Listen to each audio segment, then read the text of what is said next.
and Public Protection Committee of Birmingham City Council. Before we start, can you all please mute your microphones for the moment in order to improve the sound quality whilst I outline the procedure? Can you also please turn off your cameras with the exception of committee members, unless you are the person speaking. This is to reduce bandwidth. Committee members will have their cameras switched on throughout the hearing.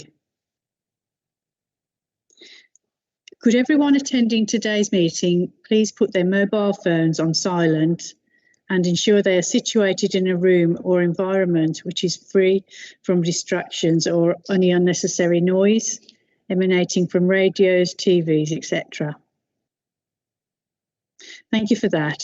I'm speaking slowly and clearly so everyone can follow. It is vitally important, for what I hope are obvious reasons, that those attending the meeting and making representations are able to hear me and members of my subcommittee and officers. Any distractions brought to my attention could result in the meeting being suspended temporarily or another date and time under the regulations of these types of meetings. I advise the meeting to note that this is a public meeting. It will be webcast for live or subsequent broadcast via the council's internet site, www.civico.net/Birmingham, and that members of the press public may record and take photographs except where there are confidential or exempt items. So, declarations of interest. Members are reminded they must declare any relevant pecuniary and non-pecuniary interests arising from any business to be discussed at this meeting.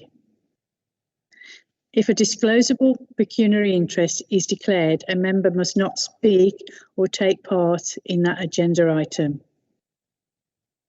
Any declarations will be recorded in the minutes of the meeting.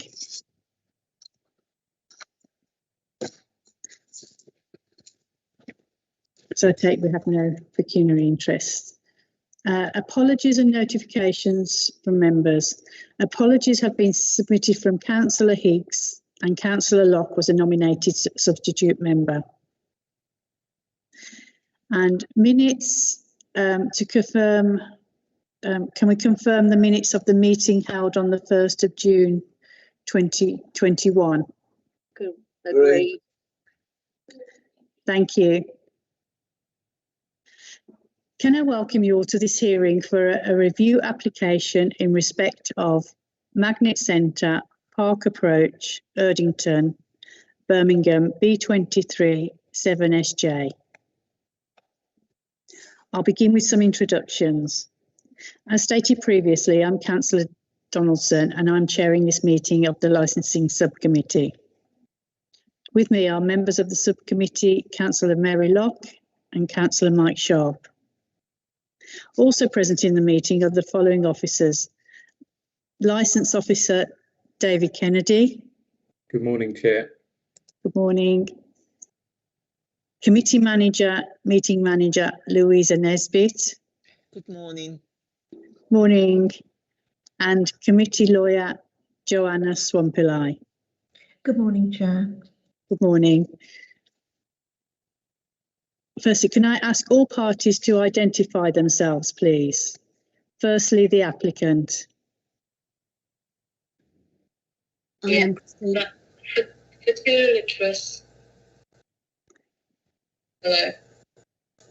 Sorry, that was, didn't hear you very well. Sorry, Chair, if I can just interject. The applicant is the licensing enforcement team, so if they could introduce themselves first, please, and then the certificate holder can introduce themselves after. Thank you, Chair. Thank you. Hello, good morning. I'm Christina McCulloch. I'm Licensing Enforcement Officer for Birmingham City Council. Thank you. Thank you, Christine. And next, the licence holder representative. Yeah, hello, my name's Katula Chris, licensing holder from the Magnet Centre. And my name is Ilyas Kumi. I'm acting chairman of the Midlands Greek and Cypriot Association at the Magnet Centre. Thank you and welcome. Thank you. Thank you. Could I ask if any persons making representation wishes to withdraw their representations at this stage of the hearing? Sorry, I've got a bit of feedback. Could people turn their microphones off, please? Thank you. So I'll just go back over that again. Could I ask if any persons making representations wishes to withdraw their representations at this stage of the hearing? No, Chair. This is licensing enforcement. I do not wish to withdraw. Thank you. Thank you. Thank you. So I will assume that all parties have read and understood the Licensing Committee's procedural rules sent out with the notice of today's hearing. Yep. Yeah. Please note, Thank you. thank you. Please note that given the nature of today's proceedings, I may at my discretion amend procedural rules to reflect the fact that this meeting is taking place online, but wish to assure you all that such amendments will not impact on the party's right to a fair hearing. We'll be using the chat function in Microsoft Teams to communicate. So it's the icon on your toolbar in the speech bubble.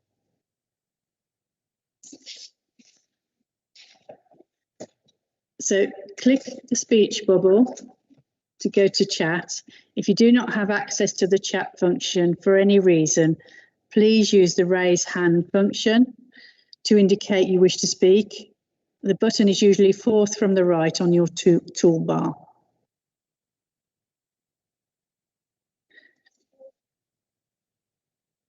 You can also, of course, indicate verbally and that you wish to speak at the appropriate time. Can you all confirm that you have access to the chat by typing your own name now? Officers will also type their job title. The meeting will not proceed until you have all done so.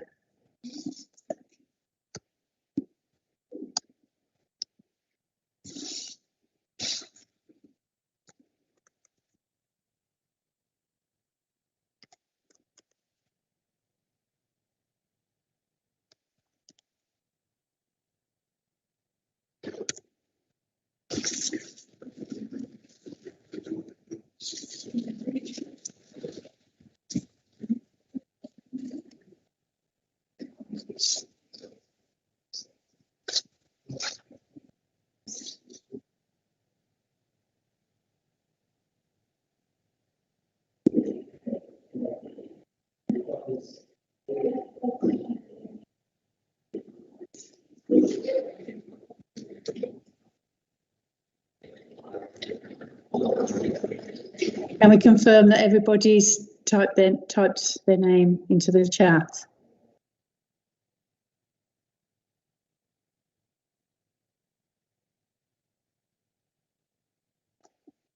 Okay. So please keep this chat column.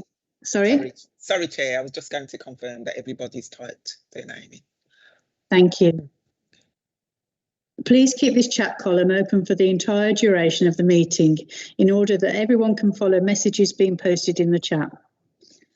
If any participant has dialed in on the audio telephone rather than Microsoft Teams, please speak now to confirm that you can hear and be heard.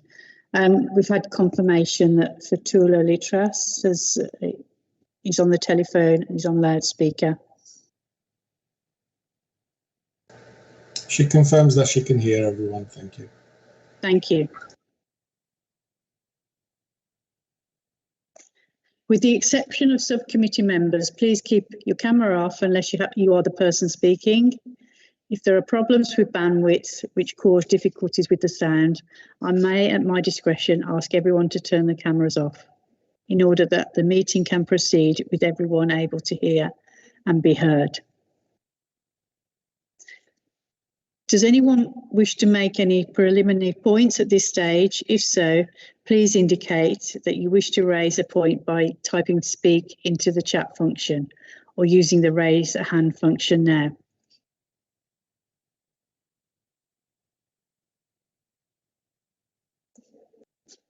I'll take that as a no. Thank you. Now I'll briefly outline the procedure which we'll be following at today's hearing.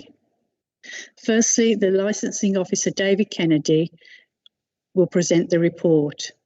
Then the applicant, BCC Licensing Enforcement, will be asked to present their case. We're asking if this could be kept to approximately 20 minutes. Then the licence holder and their representative will be invited to make their case. Again, approximately 20 minutes will be allowed for this part of the hearing. Can I ask all parties to speak as slowly and clearly as they possibly can, because the officers are taking notes by hand for the minutes. And the meeting is also being live streamed on the council's website. If at any time somebody else's turn to speak, please mute your microphone and use the chat function to communicate if necessary.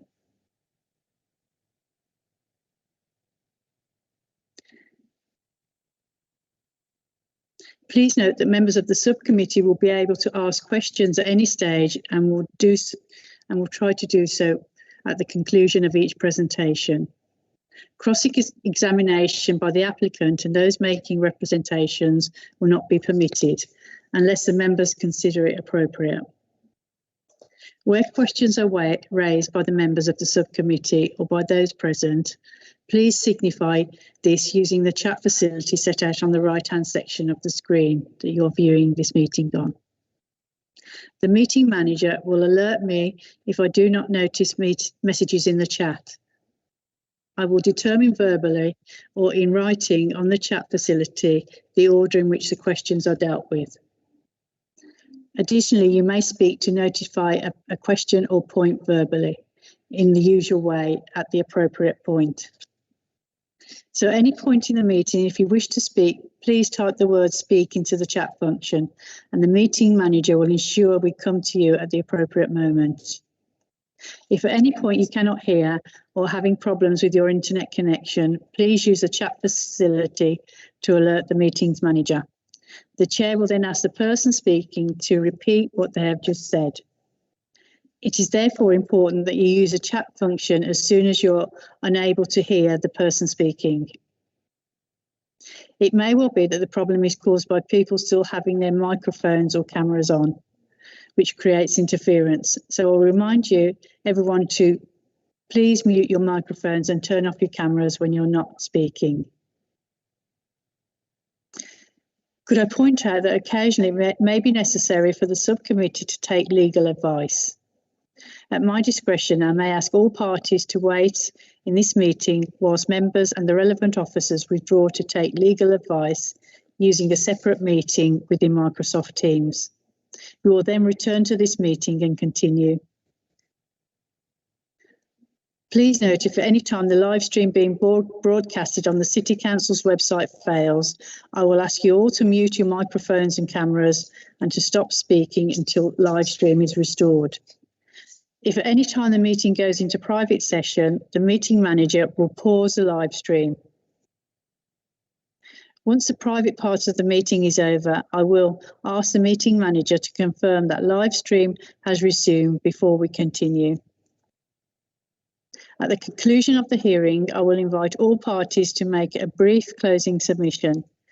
Can I stress that no decision will be taken until all the evidence has been heard? At the decision-making stage, the members and the relevant officers will withdraw from the meeting in order to determine the decision. They will go into a separate Microsoft Teams meeting. In the event that the members need to clarify at any point, you'll be telephoned by the meeting manager. The members will then make their decision. Notification of the determination of the application will be sent out to all parties within 5 days.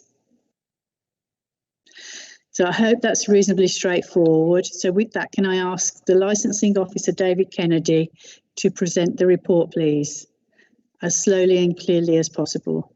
Thank you. Thank you, Chair. Birmingham City Council's licensing enforcement team employed on the 1st of June 2021 for a review of the club premises certificate issued to the Midlands Greek Cypriot Association for the Magnet Centre, Park Approach, Erdington, Birmingham B23 7SJ. The review application is attached to Appendix 1. The club premises certificate is attached to Appendix 2, and site location plans are attached to Appendix 3. When carrying out its licensing functions, a licensing authority must have regard to Birmingham City Council's statement of licensing policy and the guidance issued by the Secretary of State under Section 182 of the Act. The authority is required to take such steps as it considers appropriate for the promotion of the full licensing objectives. The options available to the committee today are to modify the conditions of the certificate, exclude a qualifying club activity from the scope of the certificate, suspend the certificate for a period not exceeding 3 months, withdraw the certificate, or take no action. Where the authority takes a step to modify conditions or exclude a qualifying club activity, it may provide that the modification or exclusion is to have effect for only such a period not exceeding 3 months as it may specify. Thank you, Chair.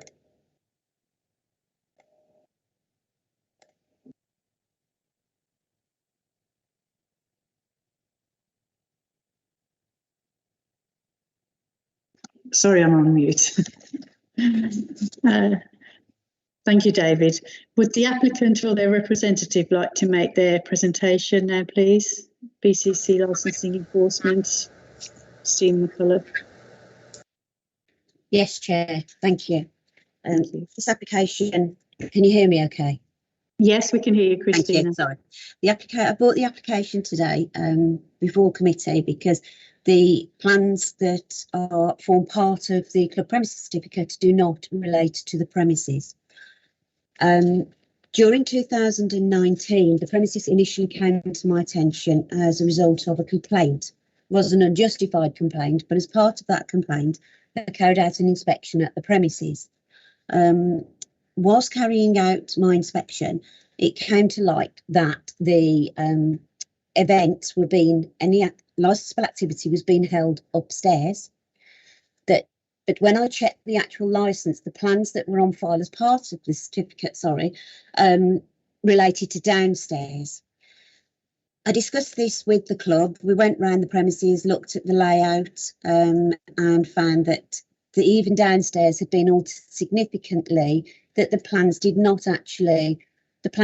that were held against certificate did not actually relate to the actual building itself. Because it was needed so there was no license for upstairs. So because for activity to be carried out upstairs, for any licensable activity to be carried out, they would need to apply for the grant because it is such a significant change to the plans that are held against the certificate. So on the 25th of October 2019, I actually advised the club that they would need to submit a grant for a new premises certificate, club premises certificate. If I can just say that the reason that this has gone on for so long, that I've dealt with this matter for so long, is that we've been in COVID. It's been a particularly tough time for the hospitality industry, and I've tried to help. So in 25th of October 2019, I sent notification that they needed to apply for a new club premises certificate. An application wasn't received. So during May 2020, I sent a letter to the chairman of the club advising that the plans were outdated and yet again they would need to apply for a new certificate. I sent a further letter on the 23rd of July advising the same, and at that particular point I did advise that unless an application was received by the authority within the following 28 days, I would submit an application for a review of the licence. I understand I didn't do that at the time, but as I've already explained, times were tough. I was trying to help. On the 4th of August, I had a telephone conversation with a representative of the licence holder. Again, discussing that it would need new plans would need to be submitted as part of a new application, and that the old licence the old club premises certificate, sorry, would need to be surrendered because it has no relevance. It cannot be used legally at the premises because the plans do not relate to the actual layout of the building. This is basically carried on with me sending emails to them and phone conversations. An application was submitted for the grant of a new club premises certificate earlier this year. However, it was the application was rejected because the plans weren't adequate. Labelling of the plans weren't adequate, so it was sent back. That was in March of this year. I have tried to contact the applicant since that date to offer my assistance again to try and sort out to see if I could help with the tweaking that they needed to do in the application, but I didn't receive any response. So on the 16th of April, I sent a final email to the club advising that because an application had not been received, I had no option but to submit and call for a review of the premises licence in this way. The premises, the actual business does relate as a club. They have club rules, they have club members. They're not open, the venue, they do not hold events for non-members. So every event that is held at the premises is for members only. As I say, it's gone on a long time. Maybe I should have done it sooner, but I did believe that with lockdown and the hospitality industry was really suffering, that I was doing them a favour really, because there was no licensable activity being carried out at the premises. But unfortunately, they haven't required with what I needed from them. So it's with that I bring this matter for your consideration today. Thank you, Christina. Are there any questions from members? Yes, Chair. Thank you, Councillor Locke. Thank you. I mean, over a long period of time, you've contacted, written, spoke to them. How did the conversations go? Were they, yes, we'll get on with it and do it, or were they? Yes, I think that they did want to do it. I think there was difficulty in understanding the process. They've always been very receptive towards me. I don't think that there was never, I don't think that they intentionally allowed this to happen. We did spend a long time on one of my visits. We spent probably an hour and a half going through all the plans that they had at the premises, and it's a very old building. There were lots of plans. We spent hours going through to see if there were any plans that did correlate to the building as it was now. No, they've been very receptive. They're not obstructive.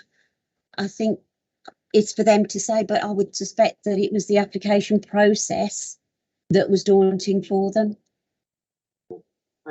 That's all I've got. Thank you. Thank you, Councillor Locke. Can the licence holder please present their case now? Yes, hello. I agree with what's been said.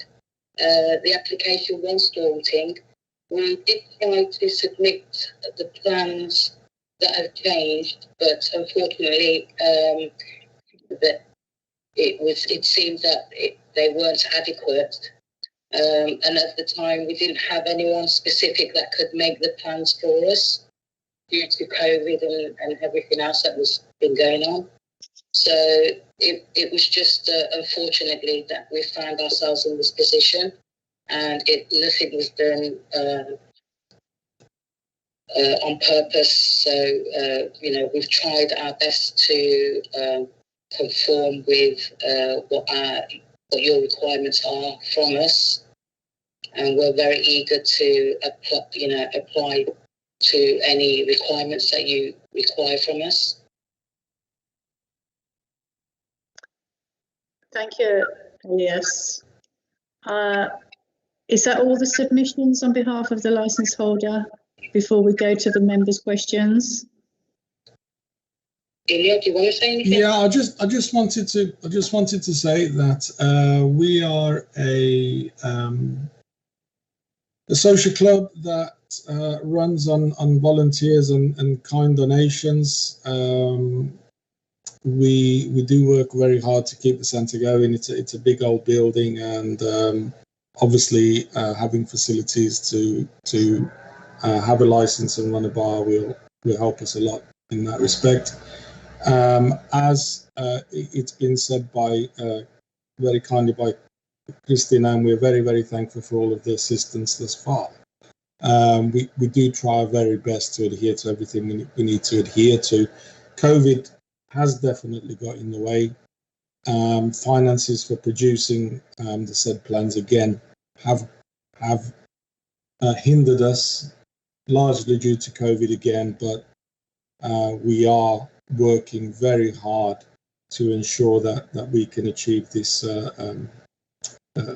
this license application and move on from it successfully. And as Fatula said, we're very, very willing to work very hard towards that with some guidance.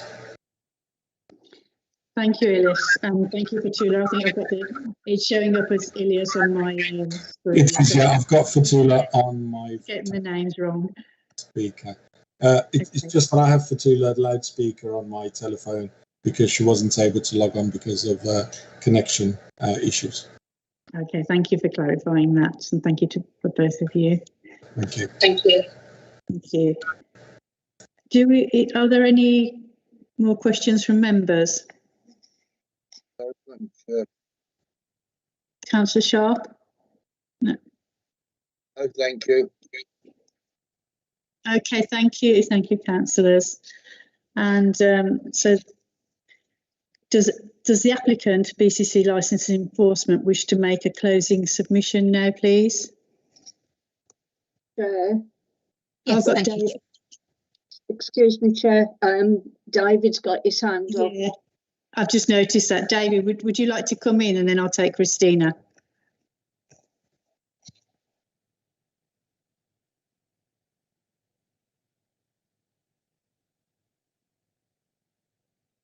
David? I think the microphone is muted. Sorry, Chair. I've Okay. unmuted the microphone. Hopefully you can hear me now. That's it, perfect. Yeah, just to confirm that the application was received for the grant of a new club premises certificate. It was returned to the applicant on the 30th of March 2021 because a variety of issues on the application form, and that the plans didn't meet the statutory requirements that they submitted with the application, including it wasn't to scale, it didn't have the locations of any access or egress or any fire equipment or any CCTV if applicable. So there were quite substantial shortcomings in the application that we were asked to administer, but unfortunately we were unable to, and it was therefore returned. Thank you, Chair. Thank you, David. I'll go over to Christina now. Yes, Chair, thank you. Whilst it is a requirement of the Licensing Act that plans form part of the certificate, and the actual plans do form part of the certificate. Therefore, it is a requirement of legislation that the plans actually do match the layout of the premises. Whilst I appreciate that the club are running as a genuine bona fide club, which relates to the advice that I gave them initially, the plans still have to form part of the licence of the certificate, and we needed those plans to be up to date. It is an offence to carry out any licensable activity when you are not fully compliant with any authorisation, i.e. the club premises certificate. So therefore, the premises cannot be carried, in my opinion, the premises cannot be allowed to carry out any licensable activity whilst this licence is still, with this certificate is still current. It is with this in mind that I would ask committee to consider the revocation of the club premises certificate. Thank you. Thank you, Christina. Does the licence holder representative wish to make a closing submission? Hello? Yeah. Hello? Yeah. Can you hear me? Yes. Yes. Yes. Just for Tina. Yes. I do understand all the regulations. Once again, I would like you to take in consideration our position as a voluntary organisation to help us achieve the licensing certificate. I do thank Christine for all her help that she has given us, and hopefully will continue to help us achieve the licensing certificate. I think it all boils down to us finding somebody to assist us with creating these correct plans. And that to us is a question of availability, but also finances. We do run on a very tight budget, it being voluntary and donations based. So that's our hurdle that we're working very hard to overcome. Okay, thank you, Atula and Elias, for your comments. Thank you. I will now ask all parties to leave the Microsoft Teams meeting, and the members and the committee lawyer and the committee manager will go into private session while the subcommittee makes its decision. You'll be notified of the decision of subcommittee within 5 working days. Thank you all. Thank you.